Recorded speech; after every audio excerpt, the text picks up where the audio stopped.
অনেক বছর আগের কথা।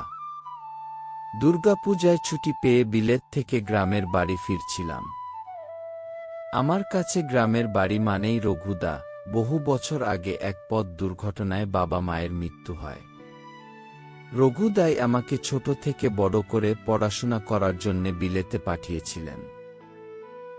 রঘুদা ছিল এক শান্ত এবং সৎ মানুষ। গ্রামের এক কোণে একটি ছোট্ট দোকানে চা বিক্রি করতেন। মনে অনেক খুশি আর অধীর আগ্রহে দীর্ঘ 7 বছর পরে আবার যাচ্ছি রঘুদার চায়ের দোকানে চা খেতে। গ্রামের সরু পথ পার করে রঘুদার দোকানের সামনে গাড়িটি দাঁড় করলাম।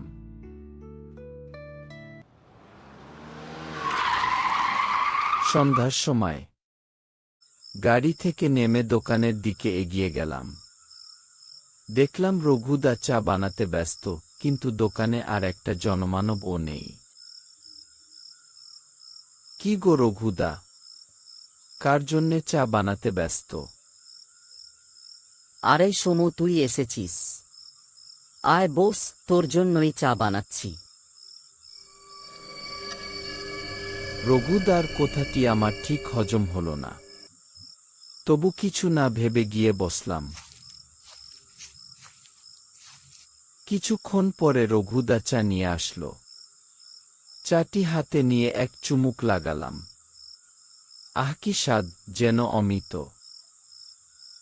চা খেতে খেতে বললাম, কেমন আছো রঘুদা? খাওয়া দাওয়া ঠিক করে করছো না নাকি শরীরটা শুকিয়ে ফেলেছ যে? ভাই সমু, আমার আর চায়ের দোকান করা হবে না মনে হয় রে। কেন, কি হয়েছে রঘুদা? কেন আর দোকান করা হবে না? হঠাৎ দেখলাম রঘুদা কান্না করতে লাগল। দাঁড়িয়ে বললাম, কেউ কি তোমাকে কিছু বলেছে? মাথা নিচু করে রঘুদা জবাব দিল, পাশের পাড়ার লালু মস্তান আমাকে খুব মেরেছে আর বলেছে দোকান খালি করতে। এখানে নাকি ও চোরাই মদের ব্যবসা করবে। কি? লালু মস্তানের এত সাহস, ও তোমাকে মেরেছে? আমি আজই যাব ওর কাছে। রাতে আমি লালু মস্তানের বাড়ির সামনে গিয়ে হাত ছাড়ি, লালু লালু, এই লালু। হঠাৎ এক চাকর এসে বলল, কি ব্যাপার, এত রাত এ চেঁচামেচি কেন করছিস? আজ্ঞে, আমি লালু মস্তানের সাথে দেখা করতে চাই। হঠাৎ সেখানে লালু মস্তান এসে হাজির হয়।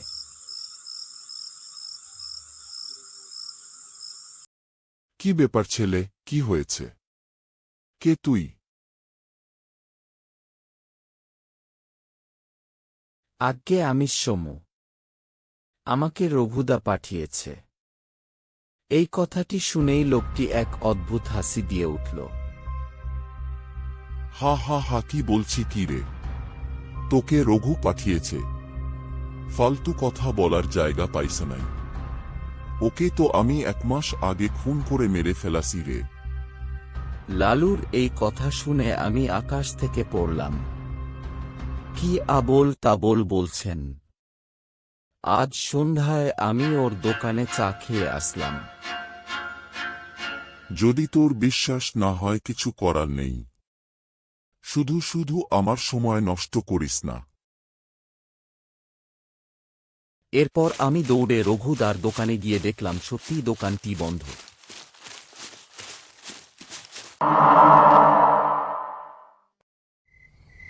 বাড়ি গিয়ে আমি চুপ করে থাকতে পারলাম না। সাথে সাথে থানার দারোগাকে কল করলাম আসতে।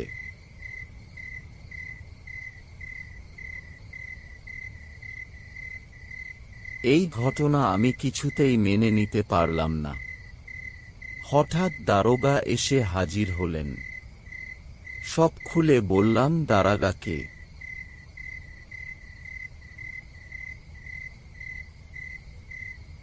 এরপর পুলিশ আর মস্তান এর ভয়ঙ্কর গুলিবর্ষণে লালু, মস্তান ও তার সঙ্গী সাথীরা মারা যায়।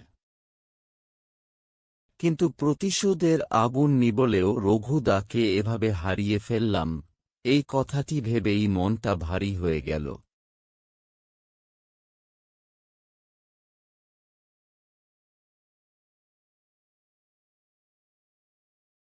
মনের দুঃখে পরের দিনেই আবার বিলেতে রওনা দিলাম।